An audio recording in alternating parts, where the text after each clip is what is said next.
آج اس پاک مقام پر، لفظ میں نے پاک مقام جان بوجھ کر کہا ہے کیونکہ زمینیں تو بڑی ہیں، کسی زمین پر نجاست ہوتی ہے، کسی زمین پر کثافت ہوتی ہے، کسی پر کاشتکاری ہوتی ہے، کسی میں رہائش ہوتی ہے، اور کوئی زمین اللہ اپنی عبادت کے لیے چن لیتا ہے۔ کائنات میں دو جگہیں ایسی ہیں جو اللہ نے عبادت کے لیے چنی ہیں، ایک اللہ کا گھر مسجد اور دوسری امام بارگاہ۔ مسجد میں بھی اللہ کی عبادت ہوتی ہے، آؤ ہم بتاتے ہیں امام بارگاہ میں بھی اللہ کی عبادت ہوتی ہے۔ کیوں؟ اللہ کہہ رہا ہے تم میرا ذکر کرو میں تمہارا ذکر کروں گا، تم میرا ذکر کرو میں تمہارا ذکر کروں گا۔ اور کائنات میں حسین سے بڑا ذاکر کوئی نہیں، جس نے نو کے سینہ پر سوار ہو کر اللہ کا ذکر کیا۔ اللہ نے وعدہ کیا حسین تو نے بھی میرا انوکھا ذکر کیا، میں بھی تیرا انوکھا ذکر کروں گا۔ کائنات کے ہر مقام پر حسین حسین میں کروا دوں تو مجھے خدا نہ کہنا۔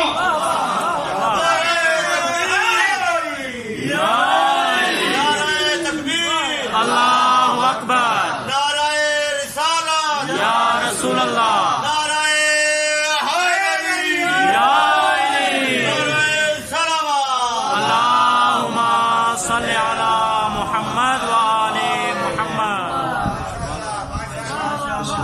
بسم اللہ۔ قبلہ کچھ دن پہلے یزید کے چاہنے والوں نے چوکوں پر بیان دیے تھے، نعوذ باللہ من ذالک، خدا لعنت کرے یہ نقل کفر نباشت۔ وہ کہہ رہے تھے جی وہ زندہ باد ہے، میں اس کا نام لینا ہی پسند نہیں کرتا ممبر پہ، وہ زندہ باد وہ زندہ باد ہے، وہ تو جی صحابی رسول تھا اور یہ تھا اور وہ تھا۔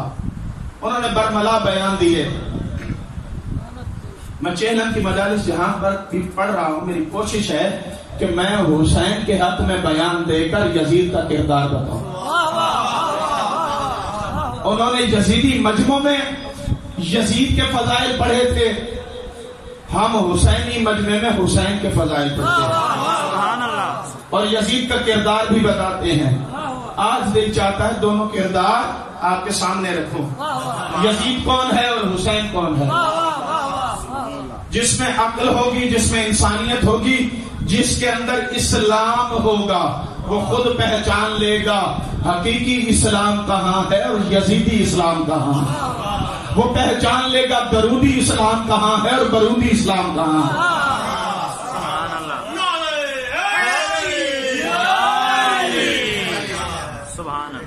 اچھا، اب کیونکہ ٹائم میرے پاس ہے، کھل کے میں پڑھوں گا، اگر آپ کھل کر سنیں گے تو عبادت کا لطف آ جائے گا۔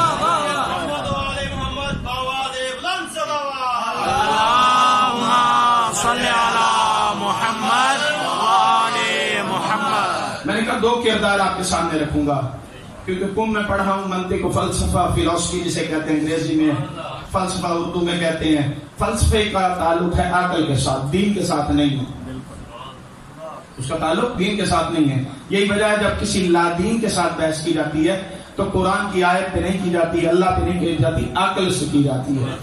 بھائی وہ قرآن کو مانتا ہی نہیں ہے، لادین خدا کو مانتا ہی نہیں ہے، وہ تو عقلی گفتگو مانتا ہے۔ آؤ عقلی اعتبار سے ہم تھوڑی سی سیر کرتے ہیں۔ فلسفہ کہتا ہے تعرف الاشیاء بازدادھا، چیزیں اپنی ضدوں سے پہچانی جاتی ہیں۔ مثلا کیسے؟ اگر اس امام کوٹ میں، امام بارگاہ کے اندر سارے کے سارے مرد بیٹھے ہیں جنسیت کے اعتبار سے تو پھر کوئی عورت نہیں ہے۔ اگر عورتیں ہیں، میں فرض کر رہا ہوں نا، اگر عورتیں ہیں ساری، میں نے کہا ساری، میں نے کوئی قید نہیں لگائی، تو پھر کوئی مرد نہیں ہے۔ اگر اس وقت دن ہے تو رات نہیں ہے، رات ہے تو دن نہیں ہے۔ کوئی عالم ہے تو جاہل نہیں ہے، کوئی جاہل ہے تو عالم نہیں ہے، کوئی بچہ ہے تو جوان نہیں ہے، کوئی جوان ہے تو بچہ نہیں ہے نا ایسے؟ اور کوئی مولا کا چاہنے والا ہے تو وہ بغض حیدر رکھنے والا نہیں ہے، اور اگر کوئی بغض حیدر رکھنے والا ہے تو وہ حب حیدر رکھنے والا نہیں ہے نا ایسے؟ دو کردار، ان دو کرداروں کو سمجھانے سے پہلے صرف حسین کی فضیلت میں ایک حدیث، کیونکہ ہم اپنی طرف سے تو کچھ بولتے ہی نہیں ہیں، ہم جو کچھ بھی بولتے ہیں یا قرآن سے بولتے ہیں یا فرمان سے بولتے ہیں، یا قرآن یا فرمان۔ اگر قرآن نے علی کی ولایت کو ثابت کیا ہے تو علی ولی ہے، اگر نہیں کیا تو علی ولی نہیں ہے۔ اگر محمد نے علی کو ولی بنایا ہے تو علی ولی ہے، ورنہ علی ولی نہیں ہے۔ اور اگر محمد نے اپنی سچی زبان سے حسین کے فضائل پڑھے ہیں تو حسین کی فضیلت ہے، ورنہ حسین کی فضیلت نہیں ہے۔ اور اگر قرآن نے حسین کا قصیدہ پڑھا ہے تو حسین لائق تحسین ہے، ورنہ نہیں ہے، کیونکہ ہمارا معیار قرآن ہے۔ ہمارا معیار کسی ایسے کی حدیث نہیں ہے جس نے زندگی کا زیادہ حصہ کفر میں گزارا ہو۔ ہمارا معیار کوئی ایسا شخص نہیں ہے جس نے زندگی کے آخری عمر میں اسلام کو قبول کر کے کہا ہو کہ اب میں اسلام کا بڑا ٹھیکیدار ہوں، آؤ مجھ سے حدیثیں لو۔ جس نے رسول کا ایک مرتبہ جھوٹا پیا ہو، اس سے اتنی حدیثیں ہوں، اور جسے محمد اپنی زبان چسواتے رہے ہوں۔ معیار قرآن یا محمد کی زبان، اس سے کم ہمارا معیار ہی نہیں ہے۔ اگر ہم نے علی کو علی ولی مانا ہے تو قرآن کی وجہ سے، محمد کی زبان کی وجہ سے۔ آؤ میں اسی محمد کی زبان سے حسین کی شان میں ایک فضیلت سناتا ہوں۔ درود بھیجیے محمد علی۔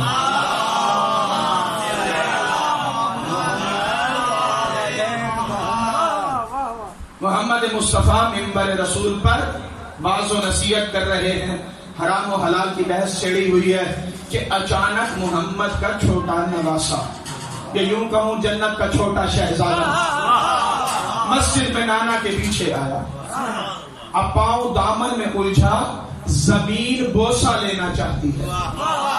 حسین گرے نہیں ہیں، میں یہ جملہ نہیں کہتا، امامت کے پاؤں نہیں لڑکھڑاتے، امامت کے پاؤں کبھی نہیں لڑکھڑاتے، زمین بوسہ لینا چاہتی تھی۔ ادھر محمد نے منبر کو چھوڑا، صحابہ کے مجمع کو چیرا، صحن مسجد میں آئے، حسین کو بغل گیر کیا اور اٹھا کر واپس منبر پر آئے۔ اب حرام و حلال کی بحث چھوڑ دی اور کہا ایوہ الناس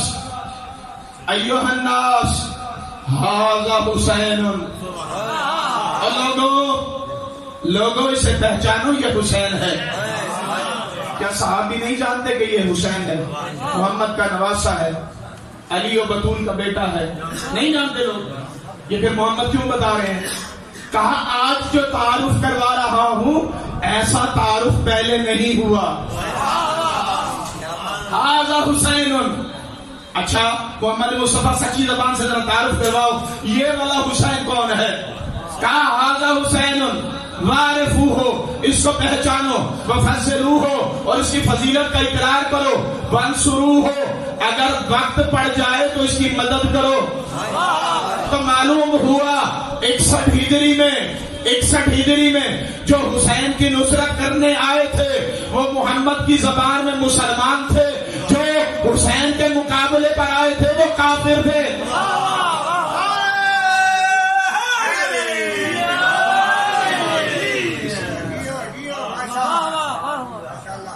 ایک لمحے کے لیے گفتگو کو روک کے دست ادب جوڑ کے، یا رسول اللہ، یہ حرام و حلال کی بحث چل رہی تھی، آپ نے کیوں بحث کو چھوڑ دیا؟ دوڑے روایت جملے، رسول دوڑے تیزی سے اترے اور اتر کر بیٹے کو اٹھایا۔ بیٹا بھی نواسا بھی کبھی اس بحث میں نہ جانا، مبارلہ کی آیت کے مطابق بیٹے ہیں، یہ محمد کے بیٹے ہیں، بیٹے کو اٹھایا یا نواسے کو اٹھایا۔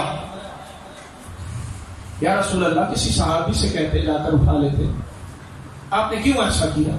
ہاں حسین کی فضیلت بتانا چاہتا ہوں، حسین کی فضیلت بتانا چاہتا ہوں۔ جو محمد وما ینطق عن الہویٰ کا مصداق ہے، جو بولتا قرآن ہے، چلے تو قرآن ہے، بیٹھے تو قرآن ہے، سوئے تو قرآن ہے، کسی کو بلائے تو قرآن ہے، کسی کو محفل سے اٹھا کے بھیج دے تو قرآن ہے۔ وہ چلتا قرآن کیوں گیا؟ یا رسول اللہ یہ حرام و حلال کی بحث کو آپ جاری رکھتے. کہا جانتے نہیں حرام اور حلال کی پہچان حسین ہے، اور حلال کی پہچان حسین ہے. حدیث رکی نہیں. کہا لوگو ایھا الناس ھذا حسین واعرفوہ وفضلوہ وانصروہ. وہ جو ہے ھذا حسین جدتہ فی الجنہ، جدہ فی الجنہ، امہ فی الجنہ، ابوہ فی الجنہ، امتہ فی الجنہ، خالہ فی الجنہ، محبہ فی الجنہ، محب محبیہ فی الجنہ. پہچانو آج انوکھا تعارف کروا رہا ہوں حسین کا. یہ حسین کوئی معمولی شے نہیں ہے.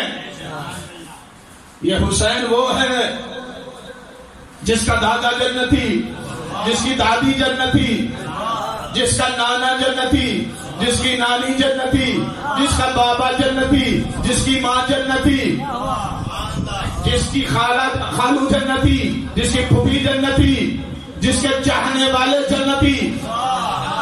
نہیں نہیں نہیں، اس سے وزنی جملہ کہا محمد مصطفیٰ نے. کہا اس کے چاہنے والے جنتی، اس کے چاہنے والوں کے چاہنے والے جنتی.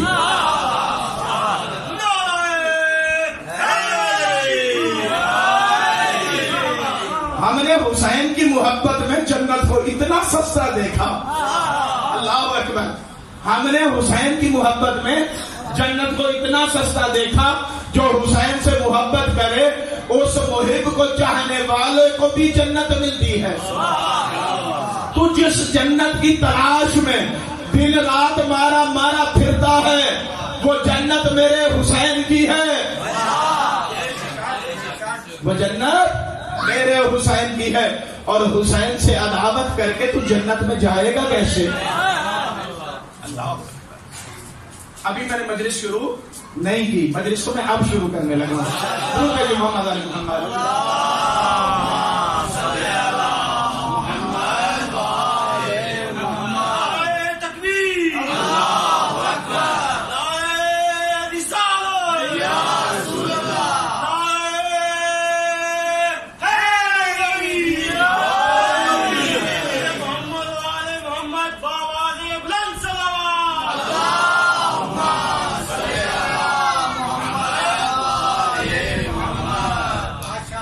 کا شکریہ جس نے نعرہ لگوایا، کیونکہ مجھے پیاس لگ رہی تھی، میں پانی پینا چاہ رہا ہوں. اس کی وجہ ہے آج ناشتے میں مچھلی کھا کر آیا ہوں. ہماری والدہ نے کہا میں نے مچھلی بنائی ہے آپ مچھلی کھا کر جائیں. والدہ کا حکم تھا تو میں نے کھانا تھا. مجھے پتا ہے میں مجلس پڑھوں گا میرے ہونٹ خشک ہوں گے، کیونکہ مچھلی کی یہ خاصیت ہے کہ مچھلی اگر مر بھی جائے، پیٹ میں چلی بھی جائے تو پانی کو طلب کرتی ہے. مچھلی پانی کے بغیر نہیں رہ سکتی. آؤ کیونکہ بات آ گئی میرے ذہن میں. 3 جانور ہیں جو پانی میں رہتے ہیں، جو پانی کے اندر رہتے ہیں. ایک مچھلی، ایک مینڈک، ایک مگرمچھ. یہ 3 جانور ہیں. یہ تینوں کہتے ہیں ہمیں پانی سے پیار ہے. مینڈک کہتی ہے مجھے بھی پیار ہے، مچھلی کہتی ہے مجھے بھی پیار ہے، مگرمچھ کہتا ہے مجھے بھی پانی سے پیار ہے. یہ ان کا زبانی دعویٰ ہے. لیکن جب ہم عملی دعویٰ دیکھتے ہیں، مینڈک پانی کے بغیر بھی رہ سکتا ہے، مگرمچھ پانی کے بغیر بھی رہ سکتا ہے. جیسے مچھلی کو پانی سے نکالو، مچھلی تڑپ تڑپ کے مر جاتی ہے. مچھلی تڑپ تڑپ کے مر جاتی ہے، یہی اس کا ذریعہ ہے. اور پھر مسلمان اسے کھا لیتے ہیں. جب وہ پیٹ میں چلی جاتی ہے پھر بھی کہتی ہے دیکھو میں مر کر بھی پانی سے محبت کرتی ہوں، مجھے پانی کی اتنی طلب ہے، میں تیرے پیٹ میں چلی گئی لیکن پھر بھی مجھے پانی کی ضرورت ہے.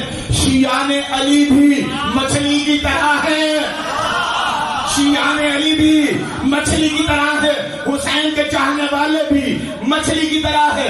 جب ظالموں نے کہا تھا ہم دیکھیں گے تم کیسے جلوس نکالتے ہو، تو شیعوں نے کہا تھا آ کر دیکھ لے، ہم مر تو سکتے ہیں حسین کو نہیں چھوڑ سکتے. مر بھی گئے تو ہر ٹکڑا کہے گا یا حسین یا حسین یا حسین یا حسین.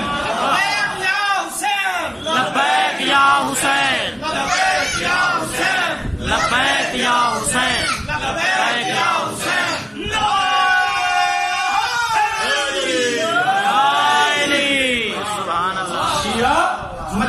طرح ہیں، مر بھی جائیں گے تو ذکر حسین نہیں چھوڑیں گے۔ دلیل یہ نہ کہنا مولانا ہوائی فائر مار کے گئے ہیں۔ میں قوم کا بھی پڑھا ہوا ہوں، ادھر یونیورسٹی کا BSc MBA ہوں، ہوائی فائر میں کرتا ہی نہیں ہوں، میں دلیل دے کر جا رہا ہوں۔ کیوں؟ وہ بندہ مر گیا، وہ بندہ شیعہ مر گیا، یہ کہہ رہا ہوں، بلکہ اسے کہنا چاہیے وہ تو شہید ہو گیا۔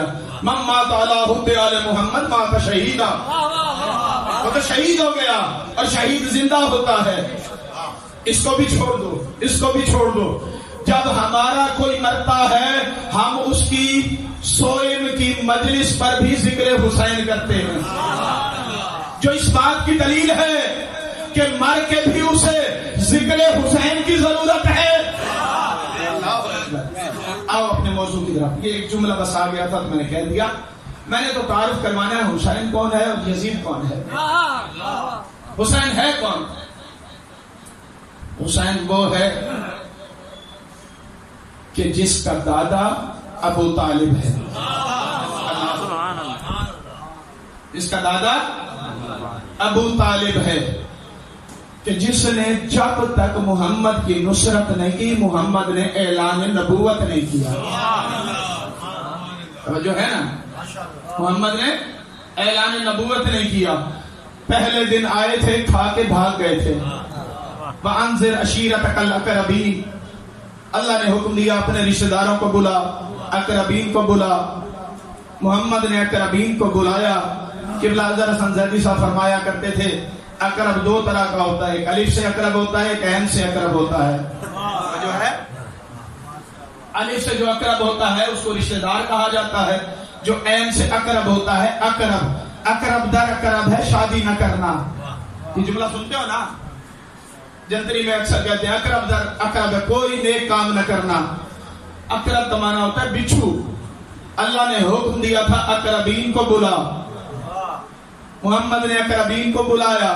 ان الف والے اقربین میں زیادہ عین والے اقربین آ گئے، اقربین آ گئے، کھانا کھا کے بھاگ جاتے تھے۔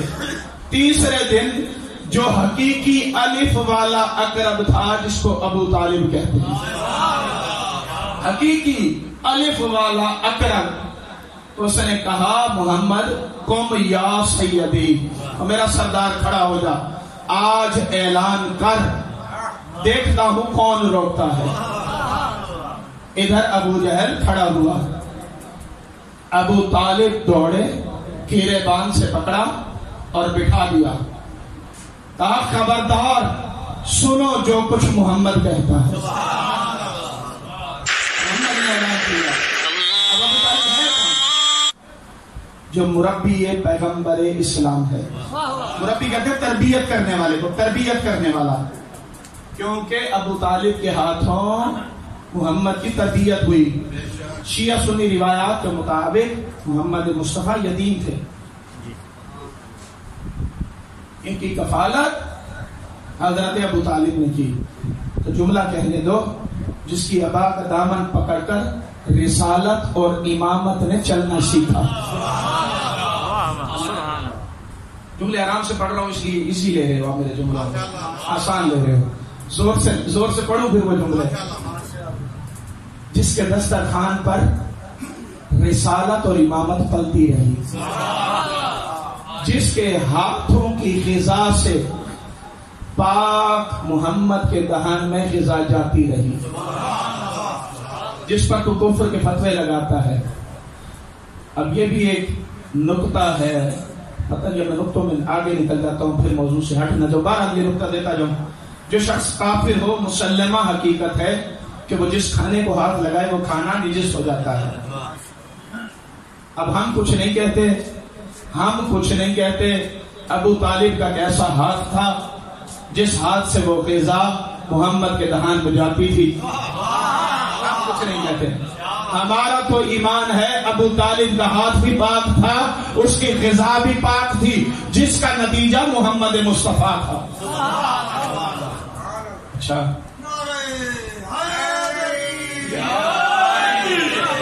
معذرت ناراض نہ ہونا، آپ میرے سر کا تاج ہو، اس لیے پہلے جملہ کر رہا ہوں، ہر عزادار میں ہر عزادار کی جوتی کی خاک کے برابر بھی نہیں ہو۔ نعرہ ڈھیلا نہ لگایا کرو، نعرہ طاقتور لگایا کرو، نعرہ طاقت بے شک نہ لگاؤ. جو میں ذکر میں نے پہلا جملہ کہا تھا، میں ذکر آپ کے لیے تو کر ہی نہیں رہا.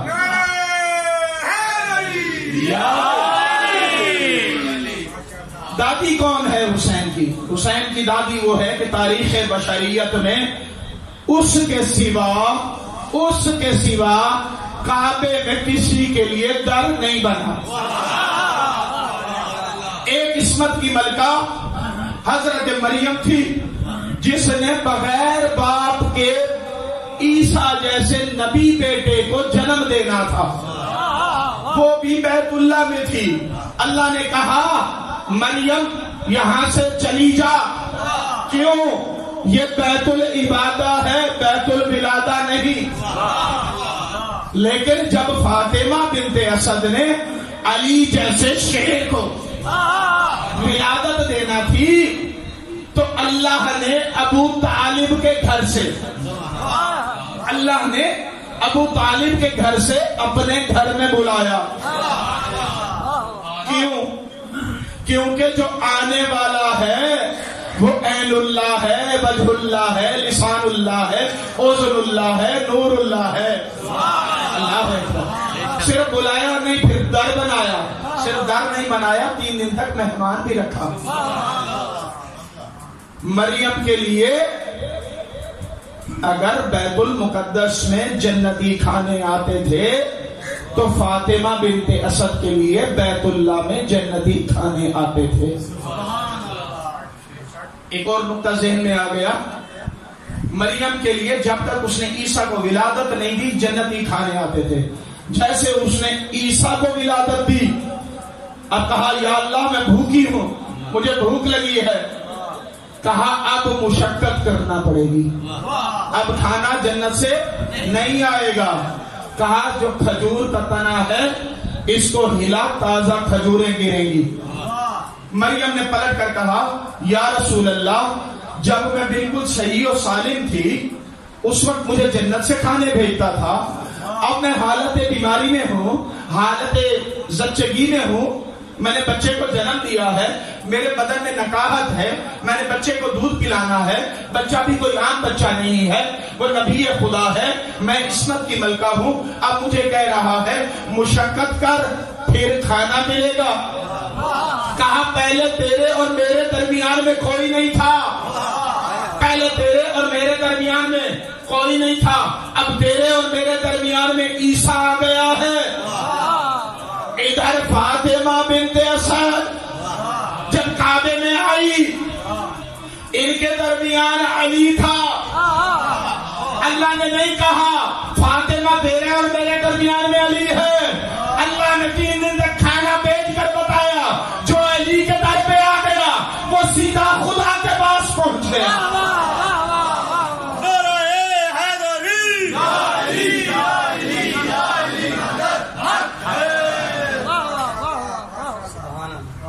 یہ نور ولایت ہے جو آپ کے دلوں کے اندر منور ہے. یہ آپ مجھے داد نہیں دے رہے، یہ علی کی ولایت بول رہی ہے، ماں کی شرافت بول رہی ہے، باپ کی حلال کمائی بول رہی ہے، اور تمہارے گھر کا پاک ماحول بول رہا ہے. بنی امیہ کے دور میں کہا جاتا تھا جاؤ دشمن علی کو ڈھونڈو.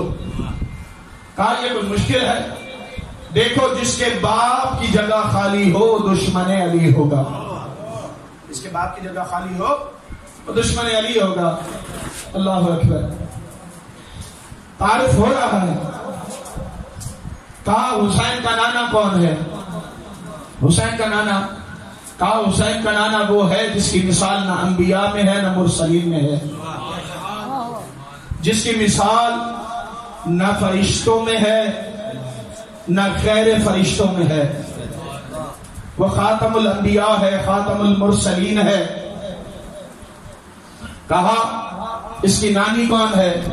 اس کی نانی وہ ہے کہ جس نے اپنی دولت کے دروازے اسلام کے لیے کھول دیے، جس کی دولت کے صدقے میں لوگ غنی بنے، جس کی دولت کے صدقے میں لوگ غنی بنے.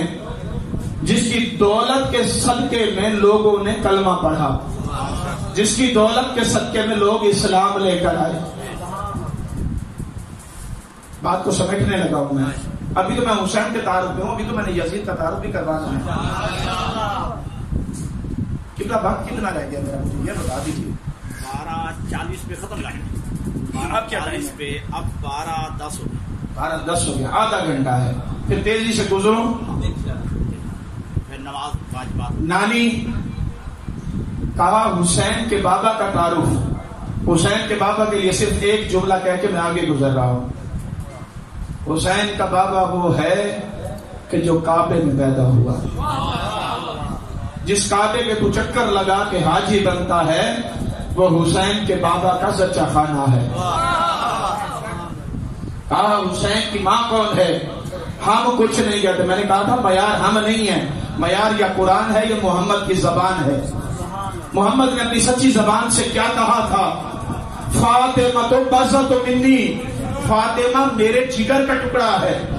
اتنا نہیں کہا، پھر کہا ان اللہ یرضی برضا فاطمہ ویغضب بغضب فاطمہ.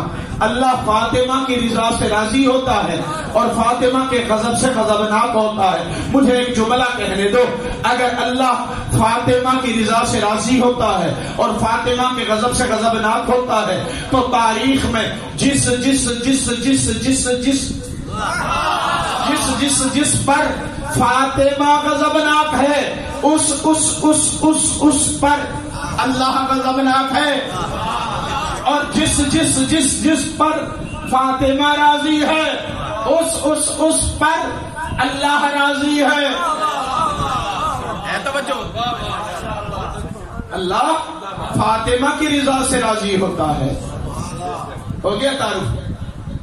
کہا حسین کا بھائی کون ہے؟ کہا حسین کا بھائی جس کے بارے میں محمد مصطفیٰ نے سچی زبان سے کہا تھا الحسن والحسین سید شباب اہل الجنہ. حسن اور حسین جنت کے جوانوں کے سردار ہیں. لفظ کہا جوانوں کے سردار ہیں. تو جسے بوڑھوں کا سردار بنا، جب کوئی جنت میں بوڑھا ہوگا ہی نہیں تو کوئی سردار ہوگا ہی نہیں. حسین ہے کون؟ جس کی نسل میں 9 امام ہیں، ایک کے بعد دوسرا امام، ایک کے بعد دوسرا تیسرا امام. یہ حسین کا مختصر تعارف. میں نے سمجھا تھا وقت بڑا ہے، یہ پتہ نہیں جب فضائل آل محمد پڑھنے بیٹھے تو دامن وقت میں گنجائش کیوں نہیں رہتی، وقت کا پتہ کیوں نہیں چلتا. کسی اور کا ذکر کریں تو ذکر بور ہو جاتا ہے، انسان بور ہو جاتا ہے. یہی ذکر ہے، یہی حدیثیں ہیں، یہی کلمات ہیں. مومن ہر سال سنتے ہیں، ہر سال اس سے زیادہ داد دیتے ہیں، ہر سال اسی ذکر پر پہلے سے زیادہ خرچ کرتے ہیں. یہ معجزہ ہے. آؤ میں ذرا تشریح کا دوسرا رخ دکھا دوں. وہ جسے تم زندہ باد کہہ کر پکار رہے تھے وہ ہے کون؟ اس کا کردار کیا ہے؟ اس کے آباء و اجداد کون ہیں؟ یزید کا دادا ابو سفیان ہے جو رسول سے جنگیں کرتا رہا، جو رسول سے جنگیں کرتا رہا. اس کی دادی ہندا ہے جو جنگ احد میں سید الشہداء حضرت حمزہ کا کلیجہ چبانا چاہتی تھی. یہی وجہ ہے کہ تاریخ میں اسے 3 نام دیے گئے: عاقلۃ الاکباد، جگر خار. ایسی عورت جو جگر کو چبائے اسے عاقلۃ الاکباد کہتے ہیں. ام الجمیل، حمالۃ الحطب. اب میں بحث میں نہیں جانا چاہتا، یہاں پہ بڑی پیاری بحث تھی. مولانا جو نہج البلاغہ میں خط نمبر 28 لکھا ہے امیر شام کو، قبلہ ذیشان حیدر جوادی صاحب نے اس کا ترجمہ کیا ہے. صفحہ نمبر 527 ہے، الٹی سائیڈ ہے، نیچے والی سطریں ہیں. اس پر میرے مولا نے اس کو کہا ہے حمالۃ الحطب کا بیٹا، ام الجمیل کا بیٹا. میں اس بحث میں نہیں جانا چاہتا. یہ اس کا دادا اور دادی. نانا اور نانی کون ہیں؟ نانا اور نانی عیسائی ہیں. تاریخ میں کوئی زیادہ قبلہ موجود ہیں، زیادہ ان کے بارے میں موجود نہیں ہیں. عیسائی ہیں. جتنے بھی بلند پایا ہوں تھے تو عیسائی.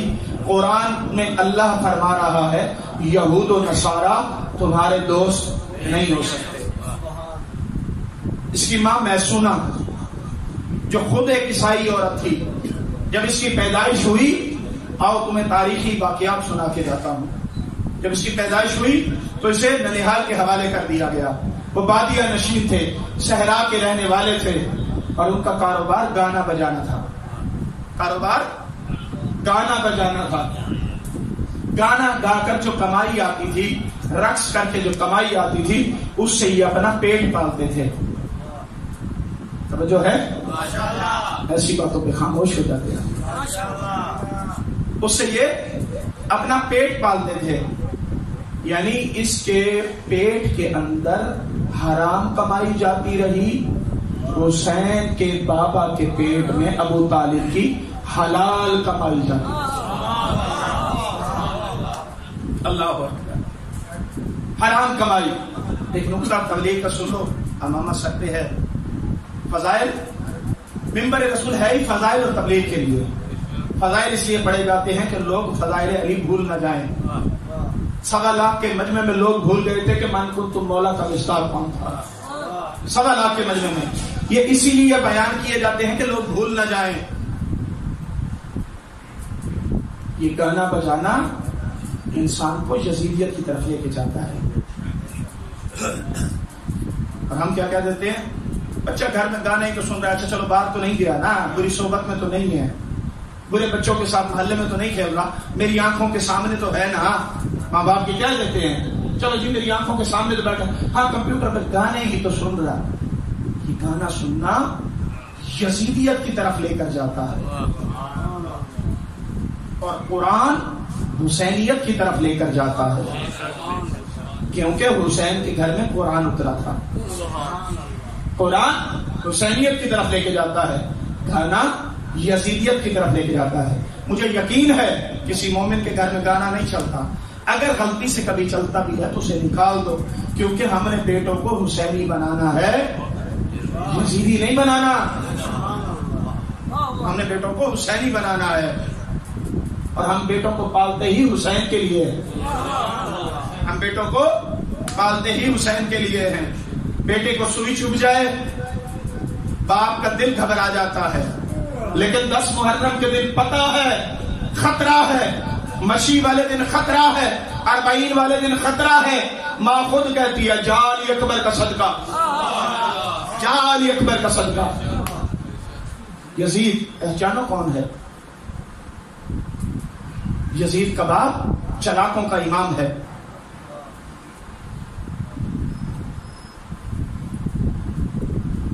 کہتے ہیں یزید نے حسین کو قتل نہیں کیا تھا.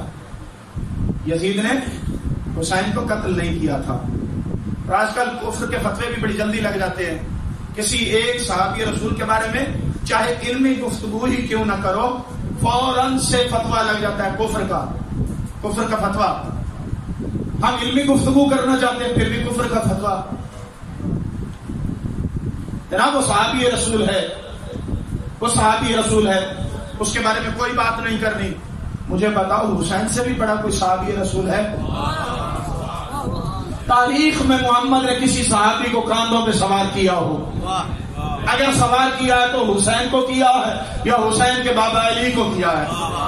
تاریخ میں محمد نے کسی صحابی کے ہاتھوں میں اپنی زلفیں دی ہوں؟ کوئی صحابی ہاتھ تو لگائے زلفوں کو، دائرہ اسلام سے خارج ہو جائے گا. لیکن محمد حسن کو بھی زلفیں پکڑاتے ہیں، حسین کو بھی زلفیں پکڑاتے ہیں. حسین کہتے ہیں نانا دائیں مڑو، زلفیں دائیں مڑتے ہیں، نانا دائیں مڑ جاتے ہیں. یہ نانا نہیں مڑ رہا، یہ محمد مڑ رہا ہے. یہ محمد نہیں مڑ رہا، یہ قرآن مڑ رہا ہے. یہ قرآن نہیں مڑ رہا، یہ اسلام مڑ رہا ہے. اللہ اکبر. بتاؤ مجھے کوئی ایسا صحابی. کہتے ہیں یزید نے قتل حسین نہیں کیا تھا. ہم کچھ نہیں کہتے. آؤ برادران اہل سنت کی کتابوں سے بہترین مفکرین علماء کی زبانی بتاتے ہیں کون قاتل حسین ہے. شیعہ خود کا ریفرنس نہیں دے رہا. ڈاکٹر طاہا حسین قبلہ میرے ساتھ بیٹھے ہیں، بہت بڑی علمی شخصیت ہیں. ڈاکٹر طاہا حسین، اس نے اپنی کتاب فتنۃ الکبریٰ میں کہا میں مان لیتا ہوں یزید قاتل حسین نہیں ہے، میں مان لیتا ہوں یزید قاتل حسین نہیں ہے، لیکن ایک مسئلہ ہے، جب کسی بادشاہ کی حکومت میں کوئی گورنر اتنا بڑا جرم کرے کہ جو بادشاہ کے لیے باعث ندامت ہو، بادشاہ کے لیے گالی بن جائے، اتنا بڑا جرم، تو بادشاہ اس گورنر کو معزول کر دیتا ہے۔ ہم نے تاریخ میں ابن مرجانہ کو معزول ہوتے نہیں دیکھا۔ اگر یزید معزول کر دیتا ہم مان لیتے کہ یزید قاتل حسین نہیں ہے، اس کا معزول نہ کرنا اس بات کی دلیل ہے کہ یزید قاتل حسین ہے، تو پھر ڈاکٹر طاہا حسین نے فیصلہ کیا، اس نے کہا جتنا مجرم قاتل حسین ہے اتنا مجرم قتل حسین پر خاموش رہنے والا ہے، اتنا مجرم قتل حسین پر خاموش رہنے والا ہے۔ یہ اس کے جملے تھے۔ اس سے بڑا جملہ برادران اہل سنت کے عالم دین علامہ تفتازانی نے کہا۔ علامہ تفتازانی بہت پائے کے عالم دین ہیں، انہوں نے کہا تم یہ بحث کرتے ہو کہ یزید قاتل حسین ہے، پہلے یہ بحث کرو کہ وہ مسلمان تھا بھی یا نہیں، یہ بحث کرو کہ وہ مسلمان تھا بھی یا نہیں۔ کہا کبھی مسلمان ہو تو ہو، قتل حسین کے بعد وہ مسلمان نہیں۔ اس نے دلیل دی، اس نے کہا محمد نے سچی زبان سے کہا تھا حسین و منی و انا من الحسین، حسین مجھ سے ہے، میں حسین سے ہوں۔ جس نے حسین کا قتل کیا اصل میں اس نے محمد کا قتل کیا، اور جو محمد کا قاتل ہو وہ مسلمان نہیں ہوتا، جو محمد کا قاتل ہو وہ مسلمان نہیں ہوتا۔ ایک اور مورخ نے اس سے بڑا فیصلہ کیا، اس نے کہا یزید کے بارے میں زیادہ گفتگو کرنے کی ضرورت نہیں ہے، صرف 3 جملے، اللہ لعنت کرے ان 3 جملوں پر، 3 جملے، اس کے 3 سالہ حکومتی دور پر اللہ لعنت کرے۔ یزید کا 3 سالہ دور تھا نا حکومت کا صرف 3 جملے سمجھ لو، یزید سمجھ میں آ جائے گا۔ اے مورخ سمجھا کیا 3 سالہ دور حکومت تھا؟ کہا اس کو پہلا حکومتی سال ملا تو اس نے رسول کے بیٹے حسین کو قتل کیا، یعنی پہلا اقتدار کا سال قتل فرزند رسول، دوسرا سال مسجد نبی کی بربادی، یعنی شہر مدینہ کی بربادی، اور کیسی بربادی؟ قبلہ موجود ہے تاریخ میں واضح، ہر شیعہ سنی کتب میں یہ لکھا ہے۔ کیسی بربادی میں بتاتا ہوں، کیسی بربادی۔ 3 دن تک مسجد نبی میں نماز معطل، آذان معطل، مسجد نبی میں گدھے گھوڑے خچر باندھے گئے، پاک جگہ پر۔ میں نے پہلے کہا تھا اللہ نے 2 جگہوں کو چنا ہے، ایک مسجد کو اور ایک امام بارگاہ کو عبادت کے لیے۔ اس نے گدھے گھوڑے خچر باندھے، وہ 3 دن تک نجس پیشاب مسجد نبی میں کرتے رہے۔ اس کے بعد اس نے 3 دن تک مدینہ کی عورتوں کو اپنے لشکر پر جائز قرار دیا، جس کے نتیجے میں نہ جانے کتنے اگلے سال ایسے بچے پیدا ہوئے جن کے والد کی جگہ خالی تھی، والد کی جگہ خالی تھی۔ یہ دوسرا۔ تیسرا، بیت اللہ پر اس نے منجینک سے حملہ کیا، پتھراؤ کیا، آگ لگائی، جس کے نتیجے میں خلاف کعبہ جل گیا، جس کے نتیجے میں بیت اللہ کی عمارت شہید ہوئی۔ یہ 3 سالہ دور ہے۔ پہلا دور، پہلا سال قتل فرزند رسول، دوسرا سال مدینہ الرسول کی بربادی، تیسرا سال کعبۃ اللہ کی تاراجی۔ 3 سال حکومت کے اسے ملے۔ 3 سالوں میں اس نے 3 بڑے کارنامے کیے۔ مسلمان تو یہ 3 کارنامے سمجھ لے، تجھے یزید سمجھ میں آ جائے گا۔ یہ 3 کارنامے ہیں جو یزید نے انجام دیے۔ مجھے جملہ کہنے دو، یزید کو سمجھانے کے لیے کہ یزید ہے کون. جب کسی فاسق کو، جب کسی فاجر کو، جب کسی مشرک کو، جب کسی کافر کو، جب کسی حرام غذا کھانے والے کو، جب کسی رقص کی محفل میں پلنے والے کو، جب کسی گانا گانے والی کے بیٹے کو گانے کے ذریعے غذا ملے گی اور وہ اقتدار پر آئے گا تو وہ کیا کرے گا؟ پہلے سال میں محمد کے بیٹے کو قتل کرے گا، فرزند رسول کو قتل کرے گا. دوسرے سال میں محمد سے دور ہوگا، مسجد نبوی محمد سے دور ہوگا. تیسرے سال میں اللہ سے دور ہوگا، تیسرے سال میں اللہ سے دور ہوگا. تو جملہ کہنے دو، اگر اللہ والا بننا ہے تو پہلے محمد والا بننا ہوگا، محمد والا بننا ہے تو پہلے حسین والا بننا ہوگا. ہم شیعہ مجلس حسین میں آ کر تمہیں بتاتے ہیں ہم ہی حسین والے ہیں، ہم ہی محمد والے ہیں، ہم ہی اللہ والے ہیں. کیونکہ محمد حسین سے جدا نہیں، حسین محمد سے جدا نہیں، علی محمد سے جدا نہیں، محمد علی سے جدا نہیں. اسلام ان کے در پر پلتا رہا، وہ ان سے کیسے جدا ہوگا؟ جو ہے کیسے ان سے جدا ہوگا؟ حسین کو پہچانا نہیں لوگوں نے. حسین ہے کون؟ حسین کو لوگوں نے پہچانا نہیں. آج دامن وقت میں گنجائش نہیں ہے، ورنہ بتاتا کہ ان کے آباء و اجداد کون ہیں. ابن الطلقاء ہے یہ، ابن الطلقاء. طلقاء جانتے ہیں کسے کہتے ہیں؟ طلقاء طلیق کی جمع ہے. طلیق کہتے ہیں مفرد کو، مفرد کو. اگر آپ کو یہ بات سمجھ نہیں آ رہی تو لفظ طلاق تو سنا ہوگا آپ نے. مرد عورت کو طلاق دے دیتا ہے، اس کے بعد عورت کی مرضی جو چاہے کرے، اس سے آزاد ہے، یعنی طلاق یافتہ ہے.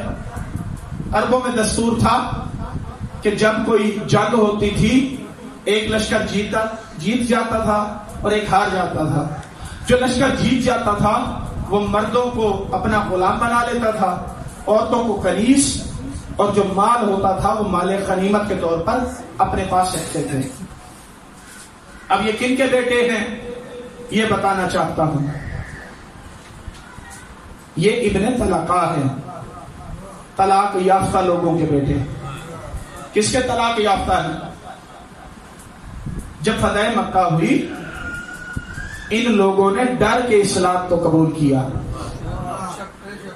صحابی دو طرح کے تھے، یا انصار تھے یا مہاجرین تھے. انصار وہ تھے جو مدینے کے رہنے والے تھے. آخری جملہ فضائل کا میں بتانا چاہ رہا ہوں کہ کردار ان کا شجر نسب ہے کیا. انصار وہ جو مدینے کے رہنے والے تھے جنہوں نے مہاجرین کو ویلکم کیا، مہاجرین کو جگہ دی. اور مہاجرین وہ تھے جو مکہ سے مدینہ رسول کے ساتھ ہجرت کر کے آتے، رسول کے ساتھ ہجرت کر کے آتے. اس کے علاوہ کوئی صحابی نہیں. قبلہ اس کے علاوہ کوئی صحابی ہے تو مجھے بتائیں. یا وہ ہیں جو ہجرت کر کے آئے ہیں یا وہ ہیں جو انصار ہیں. تو یہ وہ لوگ ہیں جب فتح مکہ ہوئی تو انہوں نے اسلام کو قبول کیا. اس وقت محمد نے اپنی سچی زبان سے کہا تم طلقاء ہو. یہ اس قابل نہیں تھے کہ محمد انہیں اپنا غلام بناتا. تو کیسا مسلمان ہے، تو نے اپنا پیر بنا لیا. نہ یہ انصار میں ہے نہ مہاجرین میں ہے، یہ صحابی نہیں، یہ اسلام کے طلاق یافتہ ہے. یہ محمد کے چھوڑے ہوئے ہیں، یہ محمد کے چھوڑے ہوئے ہیں. جو محمد کا چھوڑا ہوا ہو اسلام اس سے نہیں لیتے. اسلام اس سے لیتے ہیں جسے محمد نے ہاتھوں پہ بلند کیا ہو، جسے محمد نے ہاتھوں پہ بلند کیا ہو، بتایا ہو. وہ جو کہتا ہے کہ میں نے ہاتھوں پہ محمد کو بلند کیا تھا وہ اور تھا، محمد جسے ہاتھوں پہ بلند کرے وہ اور ہے.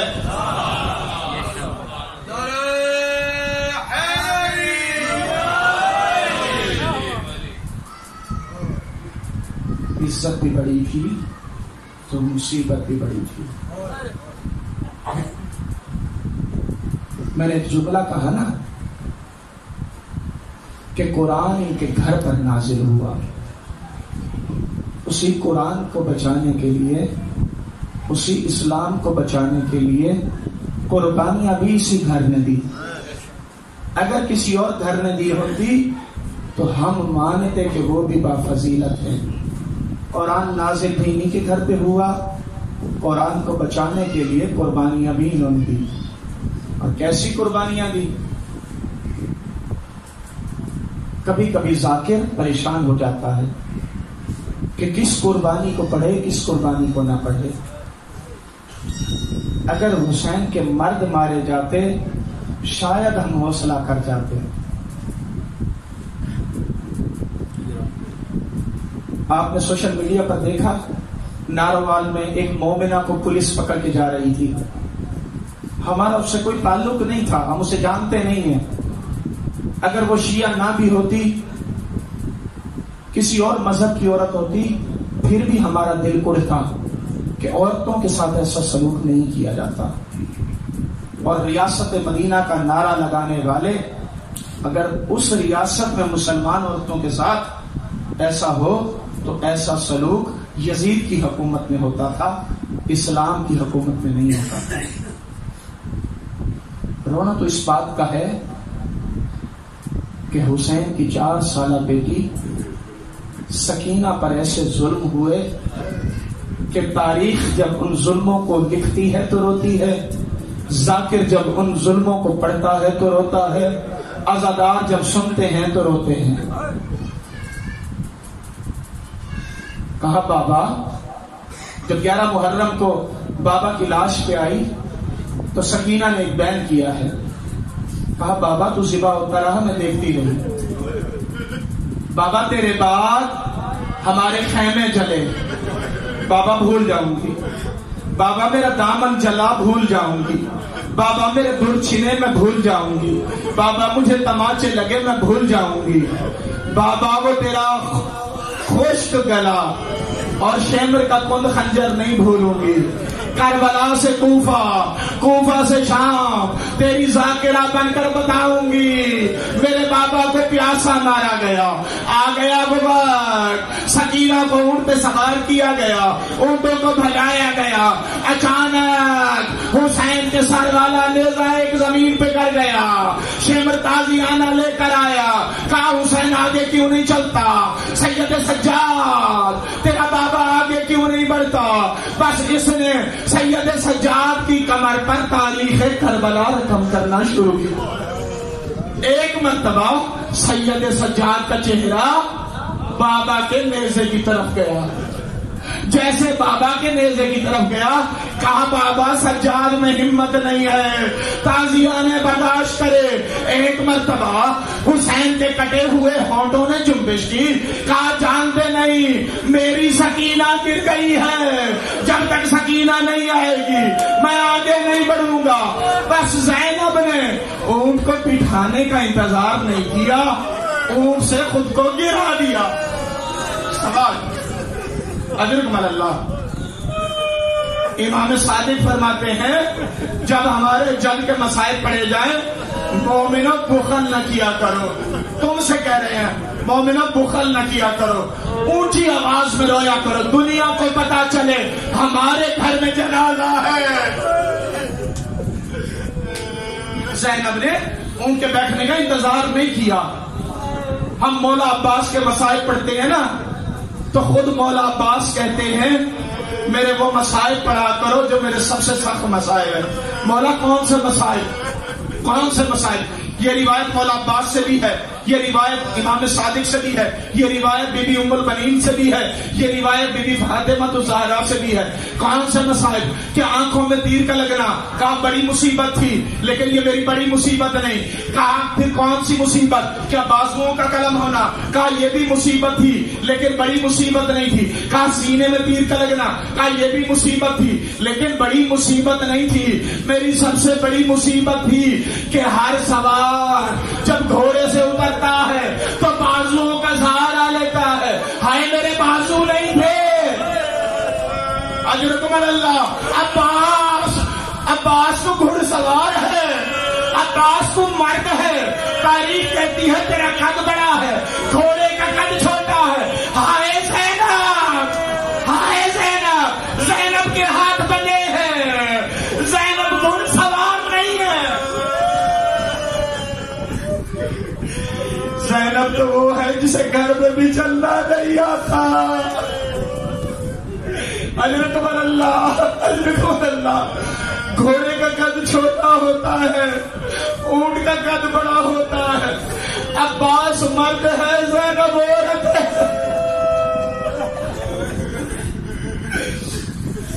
زینب نے اونٹ کے بیٹھنے کا انتظار نہیں کیا، خود کو اونٹ سے گرایا. اب کیسے زینب گری میں نہیں پڑھتا، ہاتھ تو بندھے تھے. روایت کہتی ہے زینب منہ کے بل زمین پر گری. زینب نے دوڑنا شروع کیا، دوڑتی ہوئی ایک مقام پر آئی. کیا دیکھا؟ کوئی کالے برقعے والی عورت ہے، سکینہ کو گود میں لے کر بیٹھی ہے.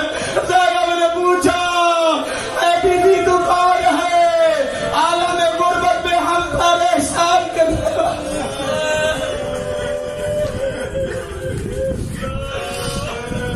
بیوی نے نقاب ہٹایا، کہا پہچان، میں تیری ماں زہرا مدینہ چھوڑ کر آ گئی. جب سے میرا حسین مارا گیا میں تیرے قافلے کے پیچھے ہوں. جو بچہ گرتا ہے میں اسے اپنی گود میں.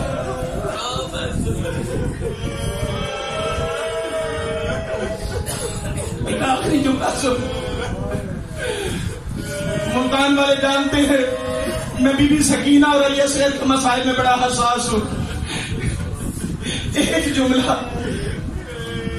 جیسے بی بی زینب عالیہ نے سکینہ کو ہاتھوں پہ لیا، شمر دوڑتا ہوا آیا، کہا یہ بچی مجھے دے دو. کہا کیا کرو گے، اسے کس کے ساتھ بٹھاؤ گے؟ کہا اسے اکیلا بٹھاؤں گا. کہا اسے اکیلا بٹھا. کہا اگر میرے ساتھ نہیں بٹھاتے ماں رباب کے ساتھ بٹھا دو. رباب کے ساتھ نہیں، ام کلثوم کے ساتھ. کہا یہ بچی پیدل چلنا نہیں جانتی، اونٹ پہ بیٹھنا نہیں جانتی، یہ پھر گر جائے گی. یہ جملہ سمجھ لو، بہت رو گے. کہا یہ بچی پھر گر جائے گی. کہا اب ایسا انتظام کروں گا کہ یہ بچی گرے گی نہیں. ایک شریر اونٹ کو بلوایا گیا، اکھر اونٹ کو بلوایا گیا جو اپنے اوپر کسی کو سواری نہیں کرنے دیتے. اونٹ کو بٹھا کر اس کی کوہان کے ساتھ سکینہ کو یتیم سمجھ کر، سکینہ کو بے وارث سمجھ کر رسیوں کے ساتھ باندھا گیا.